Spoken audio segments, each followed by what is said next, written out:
All right. So thank you guys for joining us today. Really appreciate the time you're spending here with me. Today we're going to talk about how to increase profits selling BDR, backup and disaster recovery, specifically against ransomware, because ransomware has been such a huge topic. So just on this slide here, just a couple of quick notes. You see the Gartner logos in the bottom right and left corners. The bottom left, the Gartner 2015 Cool Vendor. Gartner named us a cool vendor in business continuity and disaster recovery in 2015. And then in 2016, the bottom right that you see there, we were named 2016 visionary in disaster recovery as a service. That was on their Magic Quadrant. I put a couple of pieces of information in the handouts for you, so I have some of that information there. I put a report on disaster recovery trends. I also put a report on let's see, ransomware. Which one was it? Let's check here. All right, I put in a ransomware survival guide, the 2016 disaster recovery attitudes and adoption report, and then you also have a copy of these slides. So you can grab those in the handouts. All right, and then a couple of other quick announcements. So you are going to have a recording of this presentation available to you. I post it within the next 24 hours. It'll be at infoscale.com/webinars. And then we'd love for you to join the conversation. So you can follow us on Twitter at Infoscale. You can find us on Facebook, on LinkedIn, and of course today throughout the presentation. Would love to get your feedback and really make this a discussion. So if you have any questions or comments throughout the presentation, just use that questions tool and type into us there. All right, let's take a look then at the agenda. So here's what we're going to be covering today. We'll talk about ransomware, where it started, where it's going, best practices for prevention, how to recover from an attack, and then of course in here really I need five items on the agenda, because we are going to talk about how selling BDR against ransomware is going to work for you to profit your business, and then of course we'll have Q&A at the end. Make sure to get lots of questions in for that Q&A. We have our senior sales engineer on the line, so any technical questions that you have as well, we'll be able to cover in that. All right? Okay, so right now let's take a look at just what is ransomware, where did it start, and where it's going. Just a quick recap. So ransomware, it can take several different forms, but we know it's a type of malware. It's denying access to a device or to files until that ransom's been paid. But where the bigger problem sets in, and why we're seeing so many of these cases, is that ransomware encrypts files on one single user's workstation, but then it can travel across the entire network, and it can encrypt files on those network drives as well. So that's how one infected user can bring down a whole department. Now, here's the evolution of ransomware, essentially where we saw it start. And it's because since computers have been in use, programmers have been able to create this malicious software. So even earlier than 1986, 1989, there was an even earlier example with the creeper virus in 1971, and that's a really, really early example of how quickly malware can spread through systems. And then through 2006, 2010, through those years, you see that high-speed encryption really the proliferation of malware is moving at an alarming rate because of this. So by 2007, as much malware was produced that one single year than had been produced in the previous 20 years altogether. And then CryptoLocker, Locky, we're going to talk more about these in just a minute, that you see in 2016 here along the right side. But that's where we saw the rise of Bitcoin as cryptocurrency, and so we'll talk about that, how that sort of changed the game as well. Essentially, where this leaves us now in 2016 is that there are two types of organizations out there. There are those that have been breached and those that have been breached but simply don't know it yet. So which category are you in? Curious to know. So here are a couple of trends in ransomware to look at that are really important. This one on the top here, almost 3,000 new malware modifications were reported in the first quarter of 2016. And like I mentioned, we know ransomware gets activated by a user. That user lets it in, it starts modifying all the files on the system until you get a triggered message from a ransom demand. And if you get one of those ransom demands, paying it is going to involve Bitcoin or some form of e-currency, so that once the hackers verify that payment, they provide the decryptor software. Now, the problem here is that then the computer has to start the long process of decrypting all of your customers' files. So the fastest response times until one of your clients is back up and running can take about 2 days. And we've seen it be up to 5 days in other cases. So 2 to 5 days. It's really a question of, can a business afford that downtime? And of course, I have to guess that the answer is going to be no for everyone. I can't imagine a business being down for 5 days and surviving. So we actually did a study on the cost per hour of downtime. That's a great question to ask yourself. What is the cost per hour of downtime for my business? The average cost per hour was $163,000. Large businesses, large enterprises, it costs about $600,000 per hour, and then smaller businesses in the tens of thousands of dollars per hour. So we know that they're getting away with it, these ransomware hackers, because of the amount of money paid in ransom as well. So take a look at this third stat. $209 million has been paid in ransomware in the first 3 months of 2016. Compare that with the total of $25 million paid in all of 2015 altogether.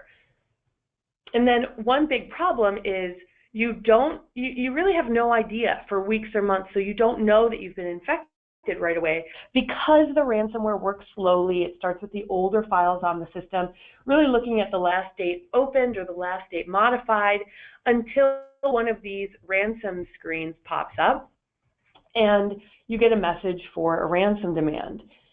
And now hackers were in the past starting ransoms in the $300 to $500 range because it was very individualized. It was at one individual's files and folders. But fast forward to 2016, companies now are being hit with ransoms in the thousands of dollars and tens of thousands of dollars. And then the ransoms often increasing as the hours pass if they don't pay. So here are some of the symptoms, essentially, how to know if you're infected. So we know that these hackers are primarily using phishing emails, free software downloads, things like unpatched programs, compromised websites, even online advertising, poisoned online advertising can all get you unknowingly affected with malware. So here are some of those symptoms. So one, if you suddenly can't open your normal files, or two, if a ransomware window pops up on your screen, if you see a countdown with a ransom cost, or if you see any types of files with names renamed, such as how to decrypt files or decrypt instructions. And of course, we're going to talk in a minute here how to avoid this altogether. But if you were to receive a ransom demand in the next day, of course, you may not have had a chance yet to implement these solutions that we're going to talk about. So it's good to know what types of strains you might get infected with as well. And it's just good to be familiar with what's out there. Now, there are always evolving strains of ransomware, but these are some of the big ones that we have all heard of lately. So CryptoLocker is one that we've seen targeting computers running Windows. Ransom32 is a variety of ransomware as a service. This one effectively is putting the power to create ransomware in the hands of just about anyone, regardless of any of their technical know-how. So what makes Ransom32 really dangerous on top of that is that it's coded using JavaScript. So it can target computers running Windows, running Mac OS X and Linux. So it's not just going to be restricted to Windows alone. There are many, many other forms of ransomware as well, other strains I should say.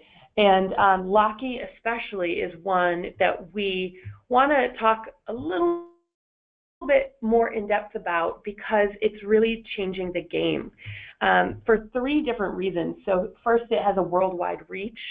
Now, Locky, we saw that businesses in Europe, Japan, in New Zealand, in Australia, they were all hit with these massive email spam campaigns, and it was carrying that malicious JavaScript attachment to install that Locky ransomware. But even closer to home, there was a recent Amazon.com attack, and so it was estimated that about 30 to 100 million spam messages claiming to be Amazon.com, it was claiming to be essentially a shopping order update.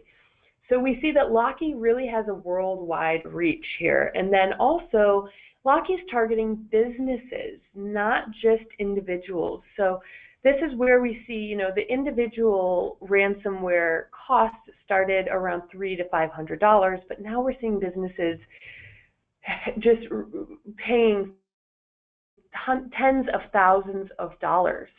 So one great example here locally near us, our headquarters is in Los Angeles.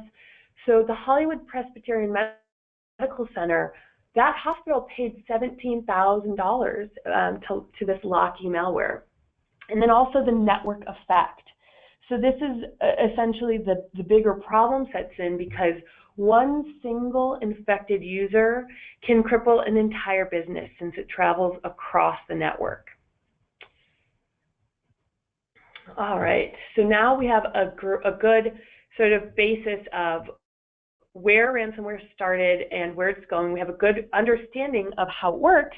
So now let's shift gears and really focus on the meat of the presentation. So how to prevent it, how to sell BDR effectively, how to profit with this for your customers because you are going to be providing such a great benefit to them. So let's talk about essentially how to effectively and affordably take those proper preventative measures. You don't want your customers to be stuck with that ransom payment, and we want to get you a new set of best practices to prevent any of this from happening to you. All right, before that, I do have a quick poll for you. So I've talked quite a bit so far, and I want to hear from each of you guys.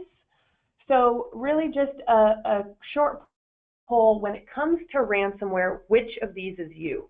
A, I have been a victim of ransomware, so myself or one of my customers has been a victim of ransomware. B, no, I haven't experienced this type of security breach. Or C, I don't think I'll be affected by ransomware. And again, A can be yes, I myself or one of my customers has been a victim of ransomware.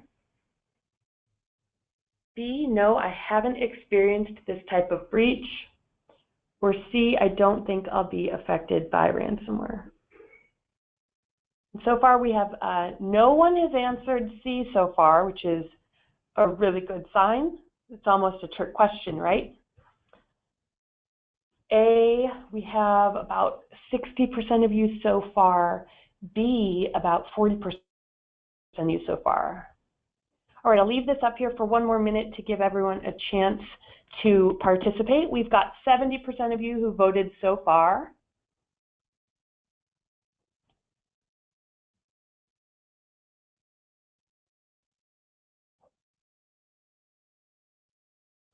And here's your last chance to vote. If you haven't voted yet, go ahead, reach forward and check one of those boxes.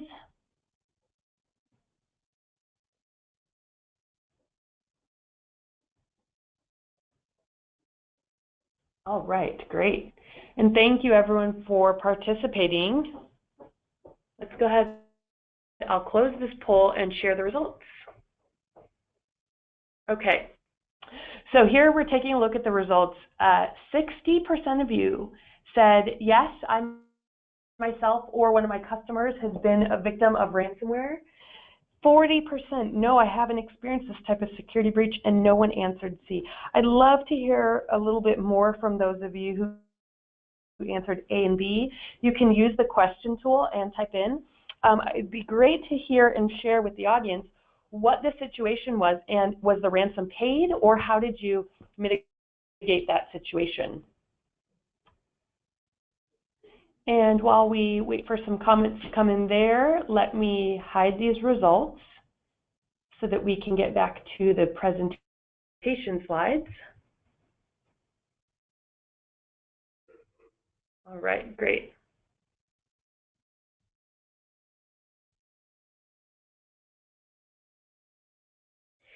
So this next section here, we're going to start talking about avoiding ransomware. Now, backup and disaster recovery, or BDR, can protect you, but only if you do it right. So if you do get infected, of course, the first thing that you want to do is get the infected machine off the network. You want to stop the malware from spreading, and you always need to assume that that malware could make use of an internet connection and spread itself to others. So first, just isolate the machine, stop all network communication from the spread. And then next, reset the BIOS time. So in some instances, you can reset the BIOS to stop the clock. And essentially, this is going to give you more time to prepare your backups, prepare your recovery. And actually, according to Privacy PC, they said that IT admins don't need to be afraid of that ransomware countdown timer if you just set your BIOS time back. It's going to give you more time to calm down, recover your key files, and eliminate the malware.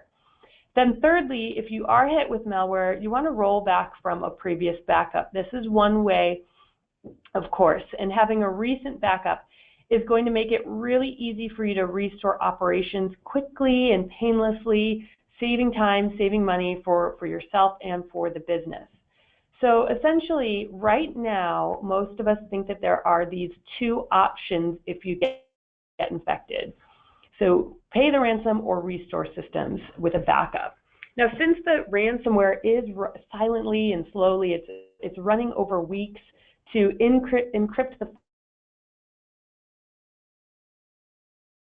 also regularly testing backups is going to ensure that you know they're running properly, and that's one really critical part of protecting against ransomware. Now, if you don't have access to a recent backup, you may likely have no choice but to pay the ransom. And we learned that that takes time to restore from the decryption key that the ransom hackers are going to give. So consider what is more costly? Would the downtime be costlier than paying the ransom? And what is your cost per hour of downtime? So like I discussed earlier, knowing your cost per hour of downtime is really going to help you know how it's going to affect your business. Now, here are a couple of screenshots from my backup and recovery account with Infrascale. And by default, Infrascale keeps everything. So I have every version ever backed up, and I can roll back to any date that I choose. And that's really important, so I'm actually going to repeat it again. By default, Infrascale keeps everything forever. So the importance of that forever archiving is really, really critical. Most BDR systems will age content out after a few weeks, after maybe a month, but ransomware can take months to get into your systems discreetly. So it's not just having any old backup system in place, but you need a backup system with that forever archiving component built into it as well. Now, my Infrascale account isn't just the backup and recovery software on my machine. Here's a quick snapshot of my dashboard. So from my dashboard, I have a unified management console where I can view activity alerts, I can access reporting and monitoring, I can monitor account usage, manage retention settings, control remote deployments, and a lot more. So from this unified management console, I have access to all of that data. Now, when ransomware goes through your systems, we know now that it modifies the files that it touches. So if it's a file you're backing up, it will be recognized as a changed file.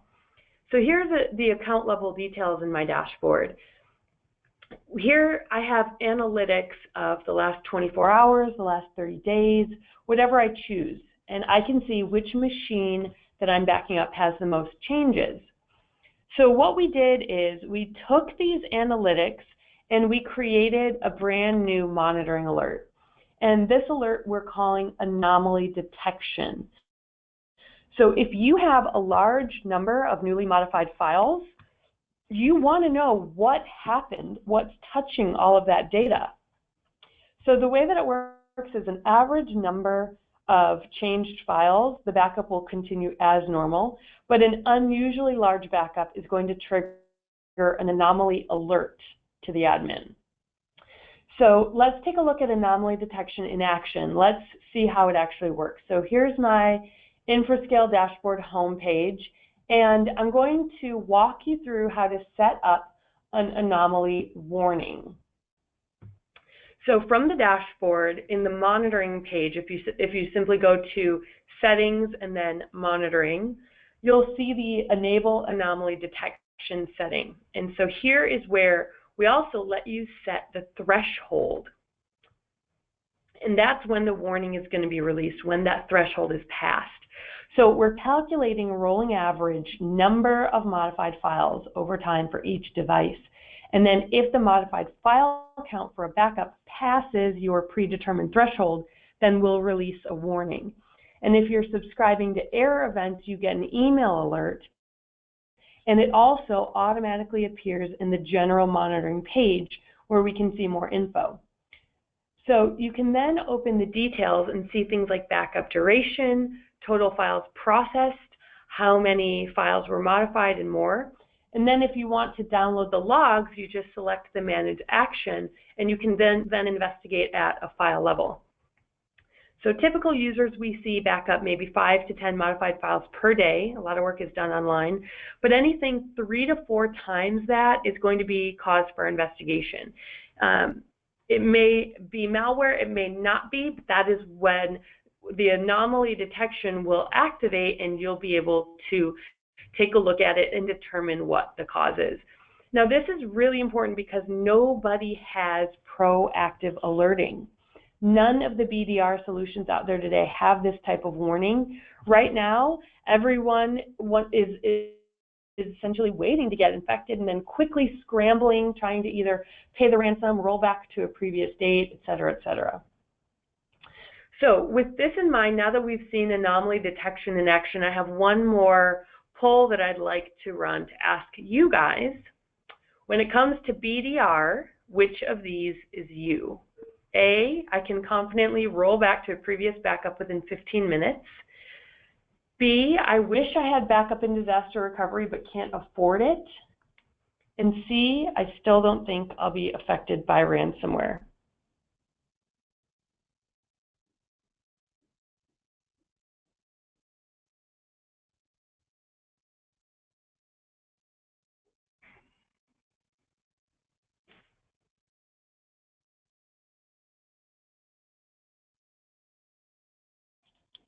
Right now we have about 40% of you have voted. So if you would like to participate in this poll, go ahead and reach forward and vote for one of these options.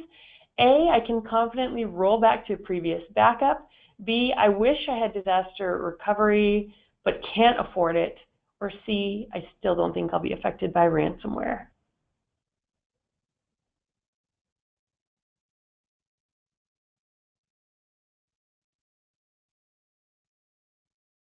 All right, I'll leave this up for another minute here. We'll try to get the majority of you guys to vote so that we can share the results from everyone.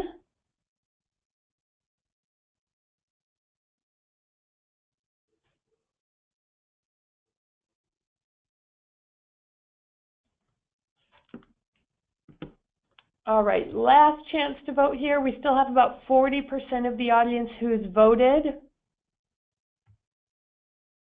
So one last chance to get your votes in.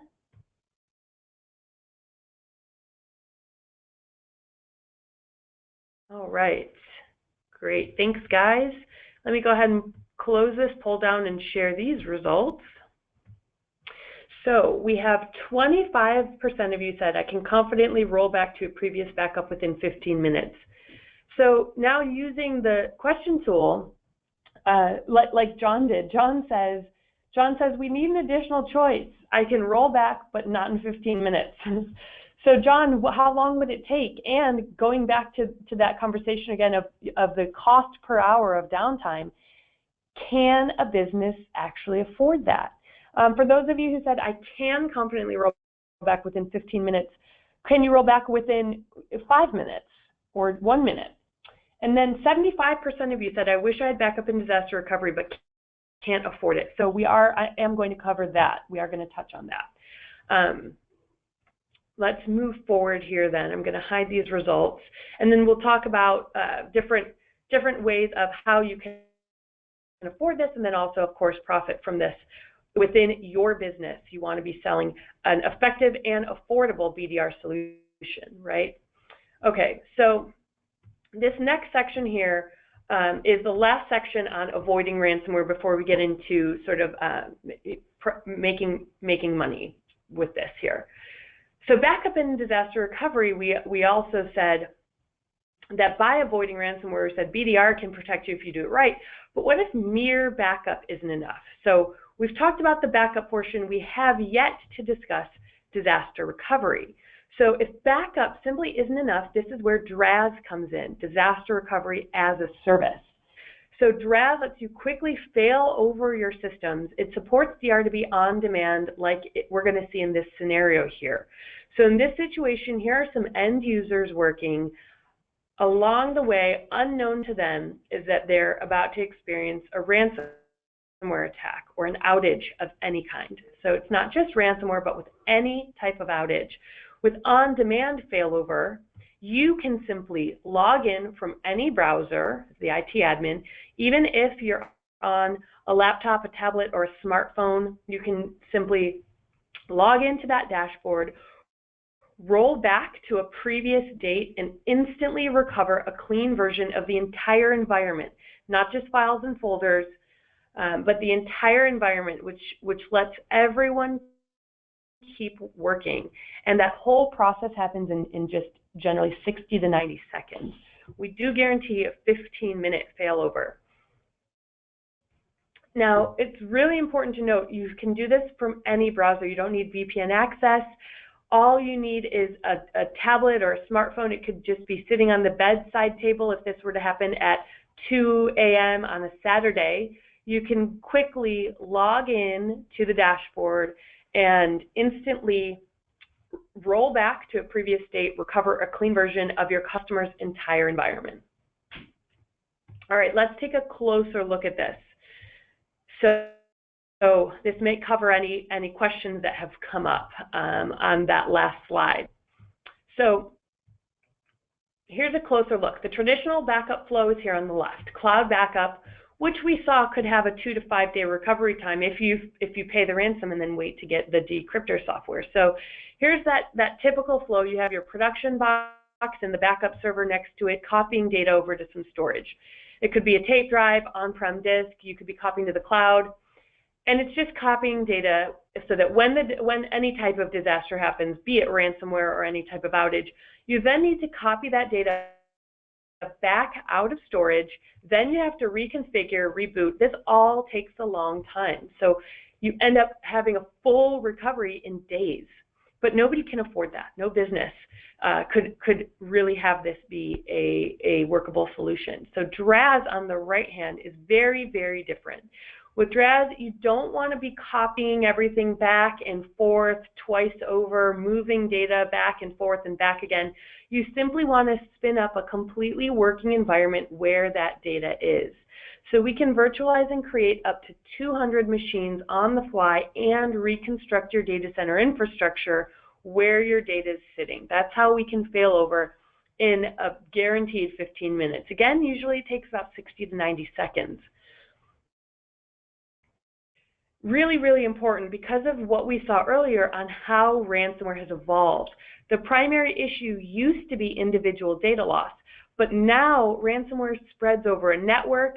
It means that ransomware represents the threat of data loss, but also of business interruption and downtime. So that's what Infrascale really aims to solve. Our mission is to eradicate downtime and data loss. And we really focus on business continuity. So because these modern ransomware attacks spread across that network, they encrypt data on servers, on network folders, other computers as well. One of the biggest immediate issues is that your entire network goes down and your business operations shut down. So while backup was the best solution when the issue was simply data loss, now we're really all facing this massive business interruption, and that's why DR becomes a far better solution. Over the next, say, 5 to 10 years, we're going to be seeing backup and recovery disappear, and it's going to be replaced by on-demand failover and by DRAS solutions. So while, yes, of course, we have a backup and recovery solution, what you really want to be looking at is a failover solution, okay? Now, cloud failover lets you protect all of your data, from mobile devices to desktops to laptops, physical and virtual servers. And here is a really common scenario that I'd like to cover. This probably looks a bit familiar. On the left, you have really the old way of doing things, where you have an appliance that as your customer's data grows, it continues, it fills up, so you buy another appliance. And then again, as that data grows, you fill it up again. Buy another one, fill it up again, and really continue this cycle. It's expensive. So that's why it's really the old way of doing things, where if you need more space or storage, it equals more appliances. But if you take a look at the Infrascale way on the right here, it's really the last hardware appliance you'd ever need. You can send it 1 terabyte or 100 terabytes, and it doesn't matter how much data you send, because we're utilizing intelligent cloud spillover technology, spilling data over from the device to the cloud. And this is, of course, all based on policies that you can set, and it's all based on the age and the value of the data. So you keep the most critical data local, and you can spill everything else over to the cloud. And then another really important consideration, of course, is data security and privacy. We take this very, very seriously. So rather than other solutions taking raw files and sending them to the cloud, Infrascale is using a military-grade double-blind encryption system to protect data. So this is really the best practice. It's encryption locally, in transit, and at rest. And it's really the only way to truly, truly ensure the data is secure. This grade of security allows us to enable compliance with regulations like HIPAA, PCI, Sarbanes-Oxley, CJIS, and much more. So the whole idea here is specifically for business data. The approach is really encrypting data locally with a key that you have and then the vendor doesn't. And then when the data gets to the data center, it's encrypted again with a key that the vendor has and you don't know.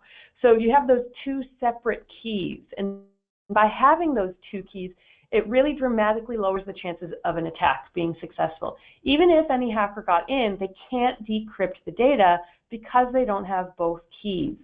So think of it just like a bank deposit box where you need both keys to access that data.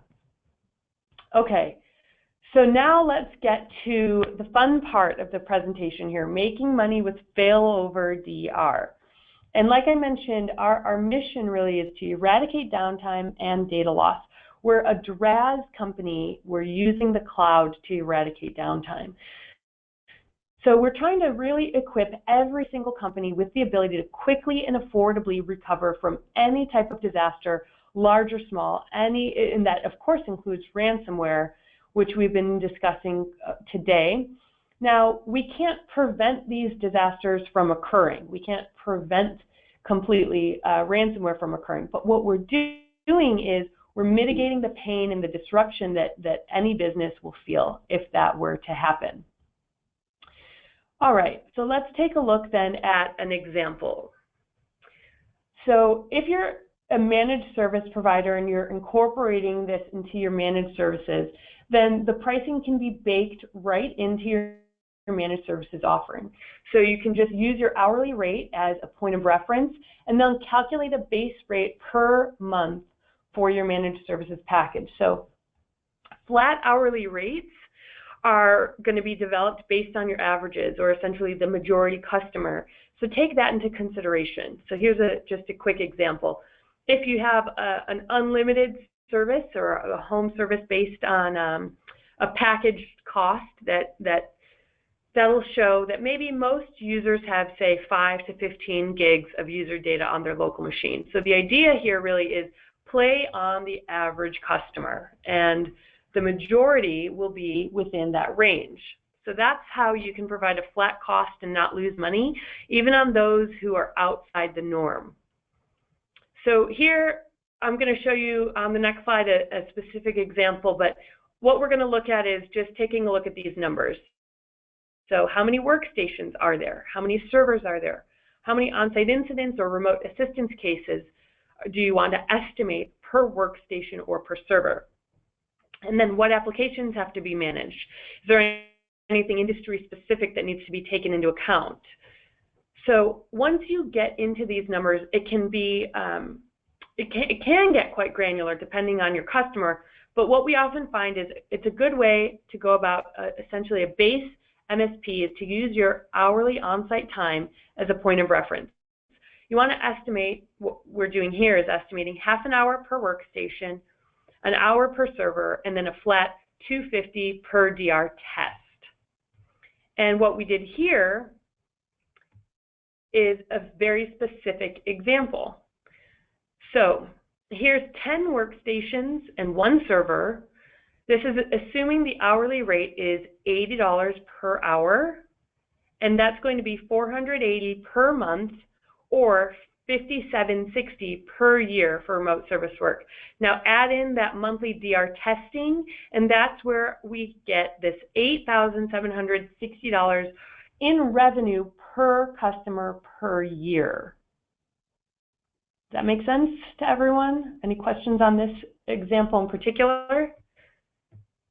Now taking a look at some more of these numbers, they're all based off of a 43% margin for our partners. So these are our actual costs of an 8 terabyte appliance, which you can do an outright purchase or monthly hardware, and you could do then hardware as a service, so a monthly HAS subscription, and then 4 terabytes of cloud services. So MSRP compared to your cost offers our channel partners the highest margins at the lowest volume requirements. And we know that maintaining profit margins is a big issue as an MSP, so we're making the cloud lucrative for your channel business. All right, on top of this, in addition to high margins, we also offer sales resources, aggressive spiff programs, and even instant cash rewards for each deal registration. And we're completely partner-centric, so we're not selling direct. We don't compete with our partners. We're actually just taking prospects all the way to the 90-yard line and then pairing them up with one of our partners for the sale. And then on top of that, we offer technical support through dedicated sales engineers. We have a partner resource center with training videos. We have marketing templates and sales templates there. And then we also offer MDF for select partners. So we host virtual and live marketing events. We do lunch and learns and other marketing campaigns for you as well. So any questions on this so far that we've covered? Because what I'd like to do next is essentially jump into Q&A, and also what we've seen is that InfraScale gives really 2 great solutions. So you have backup and disaster recovery, failover DR, without having to sacrifice any critical data, without having to pay any ridiculously high ransoms, or lose any profits due to downtime. So what I'd like to do is offer everyone who joined us today our InfraScale dashboard free for 60 days. I want to have each of you test it out for yourself. You can take advantage of this offer by either typing into the question tool and saying, yep, set me up for free, or you could email team@infrascale.com. And with that, I have one more quick poll for everyone before we start in on the Q&A. So if you'd like to take advantage of that free 60 days, just type into the question tool and let me know. And in the meantime, while you're doing that, I'm also going to launch this last poll. Would you like to learn more about ransomware BDR from Infrascale? Yes, I'd like to learn more about Infrascale and Failover DRAS. B, yes, educational BDR info would be helpful. Or C, no, not yet, maybe later. So just learning today, just gathering information. And I'd also love to hear from you. Is there anything in this webinar today that you wanted to hear covered that we didn't cover? I'm happy to add that into future presentations. Was there anything that you were expecting to hear that you didn't see, that you thought was missing from the presentation? Or anything that was covered that was maybe overkill, we could have left out? Would love to hear feedback from you guys. You can type that into the question tool, or you can also always email me afterwards. Grab a copy of these slides from the handouts, and you'll have my contact info there. All right, and then while I let everyone else answer these last questions, this last poll, I'm going to go ahead and pass it over to Aaron Jordan. He is our senior sales engineer, and he's going to be diving into the Q&A next. Sure, thanks for that introduction, Carla. So guys, before I start answering these questions, just let you know, fire anything off that you want. I'll answer what I can here. If we can't get it all here, we're more than happy to sit down with you and do a live demo of either any of the products that we have, but also that we can get more in details. So with that being said, I see a few questions. So I'm going to start answering these, and again, as I'm answering these, please feel free to ask more as we go along. So the first question I see is from Mark Benowich. He asks, can you compare this to Veeam? Yeah, I'll do some basic level stuff. If you want the nitty-gritty details, we'll probably want a phone call, but let's start here. So as of today, and I know Veeam's going to have an announcement soonish, but as of today, Veeam only works with VMware, so virtual environments, whereas we work with VMware, Hyper-V, physical Windows, physical Linux, HPUX, Unix, Solaris, AIX, Novell NetWare, Mac OS X, to name the majority of them. But we have a lot of versatility in what we can do. Veeam also only does host-level snapshots, and while they can mount a VM machine to pull out data out of it, we could do it from any point in time. So like Veeam will basically take a snapshot of an environment, and then they will forcibly keep one of your machines hydrated so that you can mount it, and then you would be able to pull out individual files or restore that machine with, I think it's like instant snap as they call it, so they can bring it up immediately. We have the same thing, except we have our own file system in the appliance so that we don't need to be, one, make you keep a hydrated copy so that you can insta-boot it. Two, you can insta-boot any version at any point at any time. Three, you can mount any one of the machines and pull out individual files based off of your retention policy, so you don't have to, hydrate one, spin it up, and pull data out like that. You can do it in the appliance and pull things out. And then on top of all that, we have our own cloud, whereas Veeam doesn't, right? They send you to a third party. We are a self-contained solution where you can buy the software or get a hardware solution, deploy it on your site, and everything is self-included. We also include all of our support, maintenance, warranty, etc., hardware and updates as part of the service, so you don't have to keep paying nickel and diming for different levels of service support. And that's just the surface level. There's a lot more stuff that we do that Veeam doesn't do. So I hope that helps a little bit. Ramon asks, do you have marketing docs in Spanish? So all of our documents are in English. We do have Spanish-speaking individuals on our support team who are able to go through all of this product anyway. So if you have any desire to, be trained and your majority of your team is in Spanish, or more importantly, let's say that you need to pitch this product to a potential client and they only speak Spanish, or perhaps their preferred language is Spanish to be able to understand what's going on with our product. We do have support people and engineers that can hop on the phone and assist you with this in the whatever tongue that you feel is most applicable to the situation. So we can definitely help you with that regardless of the language. Any other questions? I have a private message, so I won't say their name, but they asked, so what all can you back up with the direct-to-cloud, the thing that you're getting for free? So with this, you can back up your mobile devices, so Android, iOS, the Windows, Mac OS X, everything from mobile, so all your mobile devices and laptops, all the way up to your server. So this will actually support 2003 server all the way up to 2016. I know 2016 isn't out yet, but we have a release waiting in the wind for when 2016 is released. So that will be out day and date. With that, the agent that you get will also include support for SQL and Exchange. SQL and Exchange from SQL 2008 and up, and Exchange is 2010 and up. So we'll be able to do native backups of that database locally and then put those off-site into the cloud. So it's going to be able to really go into a lot of those environments and cover a lot of your needs. Any more questions, guys?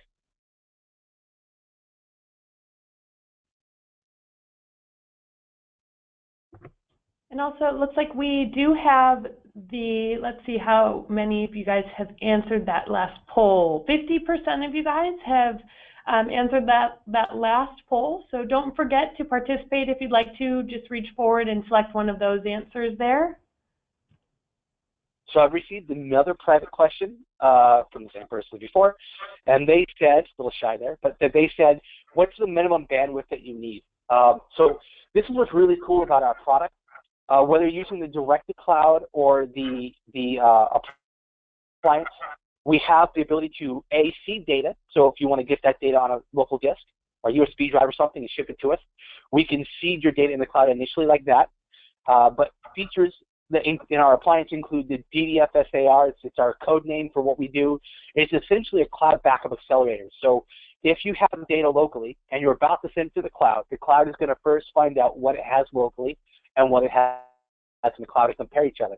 And in doing so, it's going to then be able to only send change blocks to the secondary site. And I talked about how we have our own file system earlier and how we didn't need to, store a ballooned copy of a machine so that we can get at it.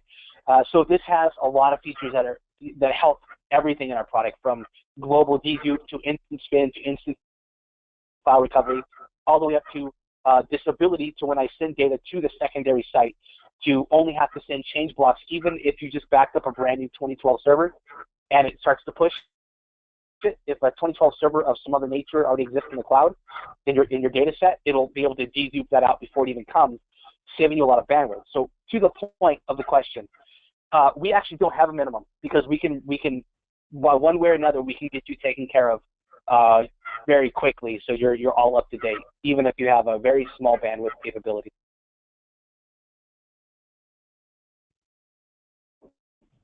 Any other questions? All right. Well, thank you everyone for joining us today, and thanks Aaron for being here to answer all of the Q&A.